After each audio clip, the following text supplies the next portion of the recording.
Benches creak, jackets rustle. Someone coughs into a handkerchief. The clerk's voice cuts through the low hum of morning chatter. Case of Tyler Reed. Multiple speeding violations. Failure to stop at a crosswalk. Property damage to city equipment. Judge Caprio glances up, the easy warmth he used with the last case thinning just a touch. "Mr. Reed, step up to the microphone." A lanky kid pushes off the back wall. 18, maybe. Athletic build, expensive hoodie, spotless sneakers that have seen more gas pedal than sidewalk. His cap is turned backward, phone still in his hand, thumb hovering over a half-lit screen full of dancing clips and bright icons. He takes his time reaching the podium, shoulders loose, as if he's strolling into a cafeteria, not a courtroom. He doesn't lock his phone until he's already standing in front of the judge. "How old are you, son?" Caprio asks. 18, Tyler answers, bored. "Well," the judge says, eyes steady on him, "this might be the first time in your life when the word no actually means no." A few older faces in the gallery lift their heads at that. Caprio pulls the file closer. The folder is thicker than anyone expects for a boy barely out of high school. "You've been busy, Mr. Reed," he murmurs. The clerk reads off the top sheet, voice flat, but the list anything but. 3 citations for speeding in the last 6 months. 1 incident, failure to stop at a red light near Jefferson Middle School. 1. Failure to yield at a marked crosswalk by Harbor View Senior Center. 1. Damage to municipal property, a knocked-down, slow children seniors crossing. Sign. The room quiets. School. Senior Center. Warning sign torn out of the ground. None of it sounds like teenage mischief anymore. Tyler shifts his weight, looks out over the benches, as if he's checking how long this show will run. Most of the people watching him could be his grandparents. They clutch payment envelopes, DMV letters, photographs. Their shoulders are tight, his are loose. Caprio turns another page, listening to the soft scrape of paper. "These aren't parking meters," he says. "These are places where the city is begging drivers to pay attention." Tyler lets out a quick, humorless breath. "It's just tickets, sir," he says. "Everybody speeds a little. It's not like I hurt anyone." He gives a tiny laugh on the word tickets, like he's talking about overdue library books. On the benches, somebody exhales sharply. An older man mutters, just loud enough for the microphones to almost catch it. "Not yet." The judge's eyebrow lifts a fraction, the only sign he's heard it. "Before your case," Caprio says calmly, "we had a grandmother worried sick over 1 late payment, and a man who could barely sit still over a single missed sign." He closes the folder halfway. "You stand here with a stack, and you look like you'd rather be anywhere else." Tyler shrugs, eyes drifting toward the exit. The judge looks back down at the front page of the file, then at Tyler again. "You ever come to court before?" he asks. Tyler shakes his head. "No, sir." The clerk checks the computer. "Your Honor, all prior tickets were paid online within 24 hours. No hearings requested." Caprio's gaze sharpens. "Within 24 hours, he repeats. Every time." He sets the folder down, fingers resting on it. "So," he says quietly, "someone out there has been very quick to clean up after you, Mr. Reed." He lets that sink in, the words hanging like a door swinging open to something deeper. "Let's talk," he adds, "about who decided you should grow up believing nothing ever sticks." The side door swings open a little too hard, bumping the stopper. "I'm so sorry, Your Honor. Traffic was impossible," a woman's voice announces before anyone can stop her. Heels click across the floor. "I'm Tyler's mother." She reaches the defense table breathless but composed. Mid-40s, hair perfectly done, blazer over a smart dress. A laminated school district badge hangs from her neck, swinging as she steps in beside her son, like counsel joining a case. Without needing a cue, She angles herself toward the bench. Judge Caprio, I work with the Providence schools, she says. Tyler is a good kid. Honor roll, tech club, no disciplinary issues. He just… She gropes for a softer phrase. He pushes the limits when he's behind the wheel. Tyler eases half a step back, folding his arms, letting her words wash over the microphone. This, you can tell, is how it usually goes. He creates the smoke. She arrives with the fire extinguisher. Caprio nods once. And Mr. Reed's father? He asks. Her jaw tightens, barely. He's not in the picture, she replies. It's been just Tyler and me for a long time. The judge turns to the clerk. Read the summary again. The list comes out less clinical this time. Complaint from Oak Lane residents, the clerk says. Racing at approximately 2 a.m. Engine revving. Multiple calls about noise. Report from Maple Court, he continues. Vehicle struck a row of mailboxes in a retirement community. No injuries. Property damage only. And here, he taps another page. Social media clip. Sudden braking in front of pedestrians as a prank. Laughter heard. No one physically struck. Mrs. Reed rushes to patch the gaps. These are isolated lapses, she insists. He's never been in real trouble. No drugs, no theft, no gangs. Just immature choices with a car. Out on the benches, a man in a work shirt mutters. For some of us, that's plenty. Caprio doesn't react outwardly. Mrs. Reed, he asks, has your son ever had to put right what he damaged himself? Not with your debit card, with his own hands. She hesitates. In school, she starts. There was an incident with a drone in the hallway. It clipped another student's science model. I spoke with the principal. We agreed a formal write-up would hurt his college applications. Tyler apologized. The school threw out the broken project, and we moved on. Tyler's eyes flick toward the ceiling. Whatever apology happened that day didn't leave much of a mark. And at the mall? The judge prompts, glancing at another sheet. She exhales. A misunderstanding with security. The guard overreacted to a joke with a shopping cart. We resolved it privately with management. No need to involve the police. And the fence on Birch Drive? He asks.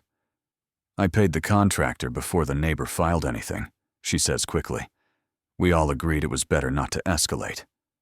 Each story lands the same way. An adult stepped in. The slate wiped clean before the boy could even see the writing. From the third row, the older man with the cane clears his throat.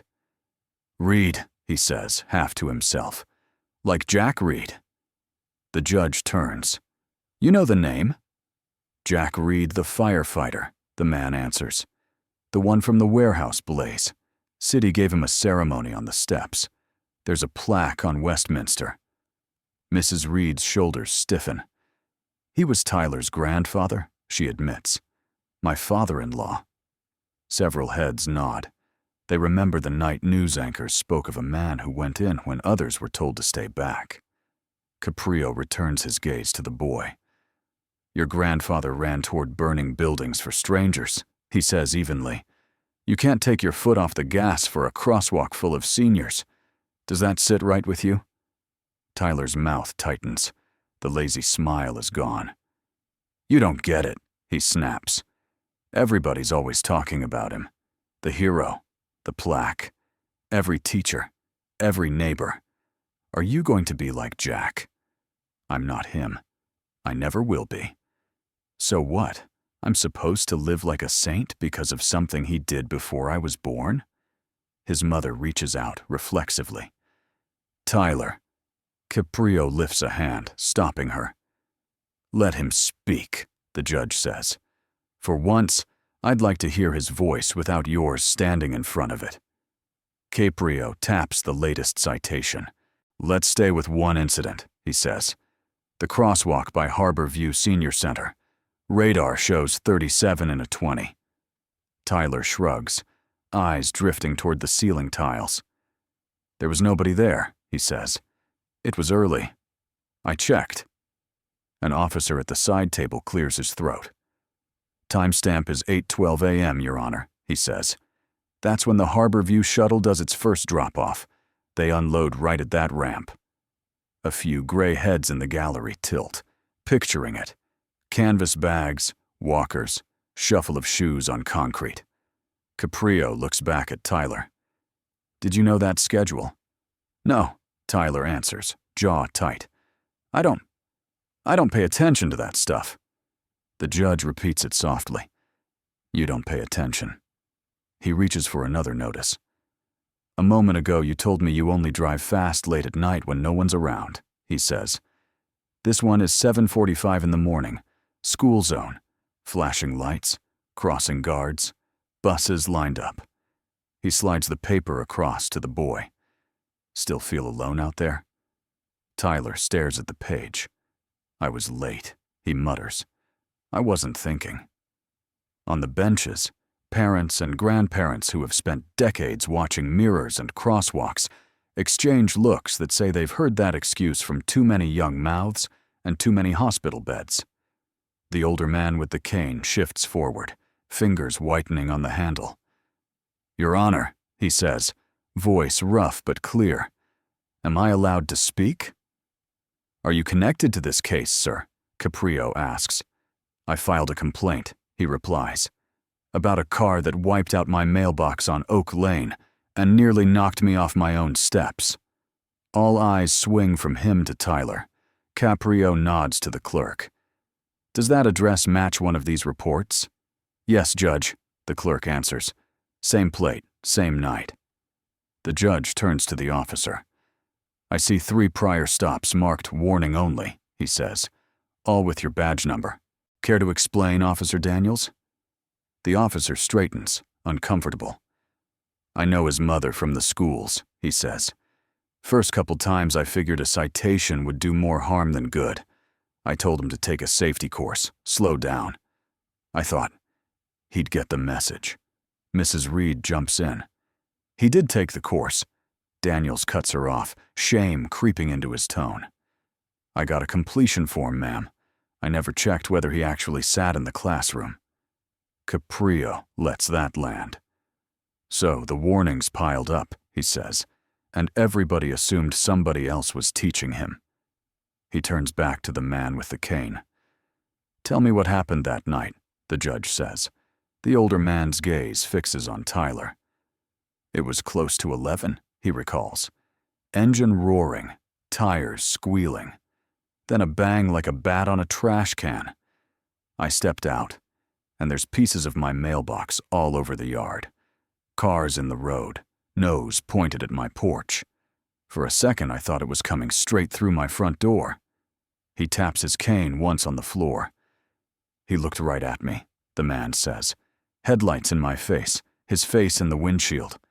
And then he laughed, like it was a big joke. Then he was gone. Tyler opens his mouth, then closes it again.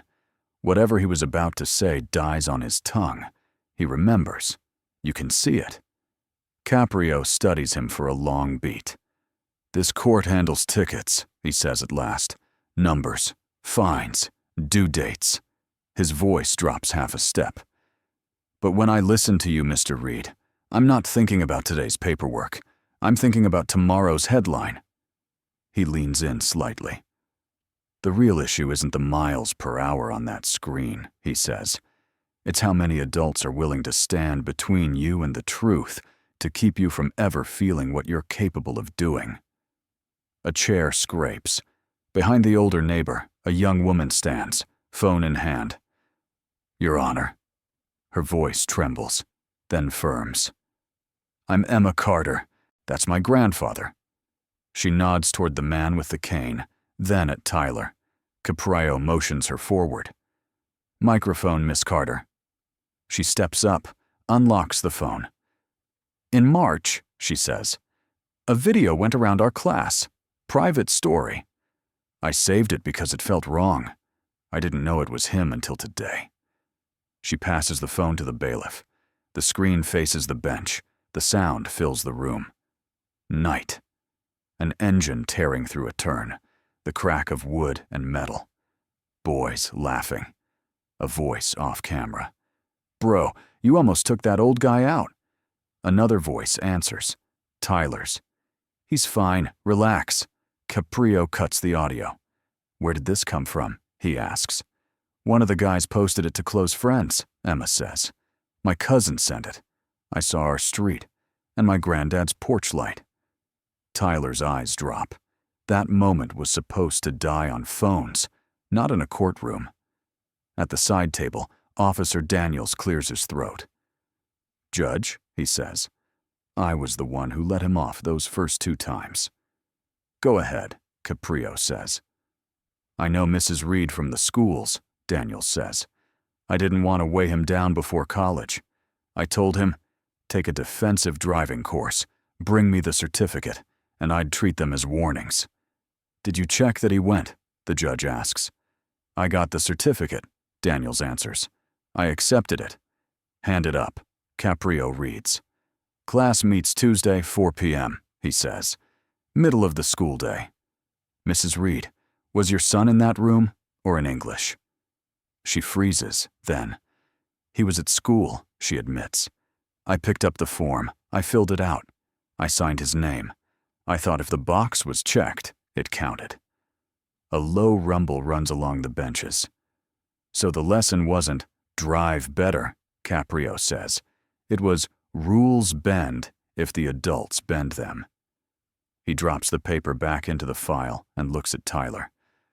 I remember when this city honored Jack Reed, he says. Your grandfather went into a fire, knowing he might not walk out. His tone stays calm, but the words are hard. He lived with risk in front of him, the judge says. You've been wrapped in padding, warnings, favors, signatures that aren't yours.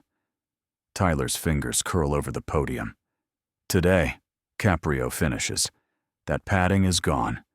Your grandfather's name is carved in stone outside this building. In here, we're about to see whether you hide behind it, or finally try to deserve it. Judge Caprio turns from the boy to the woman beside him. Mrs. Reed, he says, I don't doubt you love your son. I do question what that love has taught him. She blinks, lips pressed tight. Every time trouble came to the door, he continues, you stepped outside and closed it behind you, so he wouldn't have to see it. You didn't spare him pain. You robbed him of the chance to learn cause and effect. She doesn't argue. Her shoulders sink a fraction. The judge shifts his attention back to Tyler. Here's what's going to happen, he says. First, every outstanding fine is due in full. No reductions, no extensions. The clerk nods, makes a note. Second, Caprio goes on. Your license will be suspended for 6 months. After that, we'll review this file and what you've done with the time. Until then, you are a pedestrian. Tyler swallows hard. You will enroll in an in-person defensive driving course, the judge adds. Not a form, not an online quiz. A chair with your name on it, and you in that chair for every session. On top of that, you will attend a meeting where families talk about what a little speeding did to their lives. Mrs. Reed's hand creeps toward her purse, then stops. She knows there's nothing in there that can pay this away. And finally, Caprio says, voice steady, 50 hours of service at Harbor View and the senior center at that crosswalk. You'll carry bags, hold doors, push wheelchairs. You won't be roaring past at 37. You'll be walking their pace.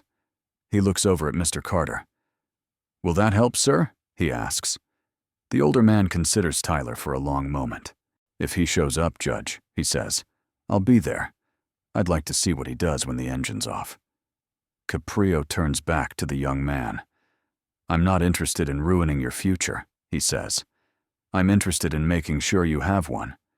You said everyone expects you to be your grandfather. I don't. I expect you to stop behaving like nobody else on the road matters. Tyler's voice is rough when it comes. I can't fix all of it, he says. But I can start. With the mailbox. With showing up. Mr. Carter snorts softly. Start with watching where you point 2 tons of metal, he says. The post we can replace. A ripple of dry chuckles moves through the older crowd. It's not approval, exactly, but the edge has softened. Caprio looks once more at Mrs. Reed. I can't order this, he tells her, but if you want to help him now, let the next empty seat be his consequence, not your signature. She nods, eyes bright. You won't see my handwriting on his forms again, Judge, she says quietly. If he signs, he'll be there. For his sake, Caprio replies, I hope that's true, because from this point on, the name on the line is the one that carries the weight. The courtroom thins out, one case already blending into the next. People file toward the doors, coats pulled from the backs of benches. The cameras shut off with soft clicks. Tyler and his mother stand off to the side, not arguing, just still. I can't step in front of this one for you, she says at last.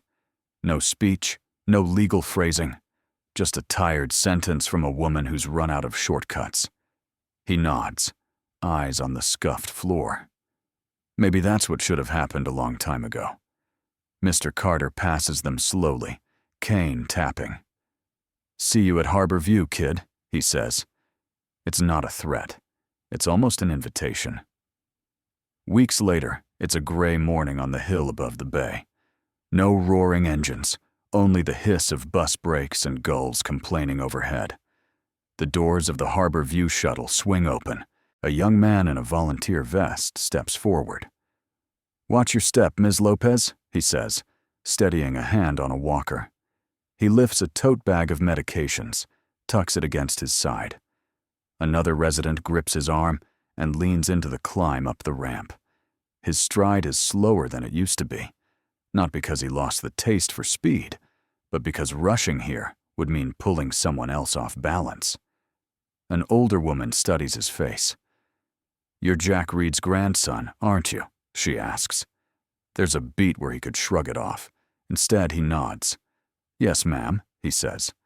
I'm trying to make sure his name isn't the bravest thing about this family. Back at the courthouse on another day, another calendar of cases, the clerk brings an envelope to the bench. From Harbor View, Judge, she says. Caprio opens it, scans, then reads a line aloud for the record. The young man assigned here has shown up early for every shift, treats our residents with respect, and has become oddly popular at bingo. Several have asked if he can keep coming after his hours are done. A faint smile touches the judge's mouth. Good, he says quietly. Sounds like a better use of 18 years than outrunning stop signs. He looks out over the new crowd.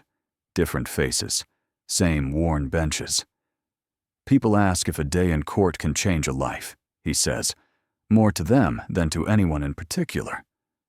Truth is, a gavel can't remake a person. It can only draw a line they'll have to choose not to cross again. Somewhere across town, a teenager walks past a set of car keys hanging on a hook and keeps going. The license isn't back yet. The world hasn't rewritten his story. But he knows now that a shrug and a payment won't wipe clean what he does in the dark or at 37 and a 20. He came into that room as a boy who had never truly met the weight of his own choices. He walked out knowing for the first time that the weight was his to carry, and that maybe, just maybe, that was the only way he'd ever learn to stand up straight.